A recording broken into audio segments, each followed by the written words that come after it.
Hello， 大家好，动嘴不如动手，这里是每天一个汽车维修保养小技巧的撸车问道。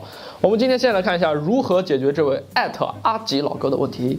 撸车师兄你好，我的车子手动挡，经过护栏、墙等地方的时候，提速可以听到窗外传来哒哒哒哒哒的响声，急加速传来的响声更加清晰。慢慢提速，声音就会小很多。最近3个月才发现，车子7万多公里。其实这位老哥遇到的问题，很多老哥都遇到过，而且也非常好解决。大家是不是听到的就是这个哒哒哒的声音？其实这个声音非常简单，就是因为你的轮胎的花纹里面卡了像这样的石头，非常简单，只需要钥匙把这个石头给撬出来就行了。OK， 然后这样就不会再有那个声音了。如果刚刚那个小技巧对你修车养车有帮助，那么请把它转发分享给你的朋友们。撸车问道，每天一个小技巧，那么赶紧关注一下吧。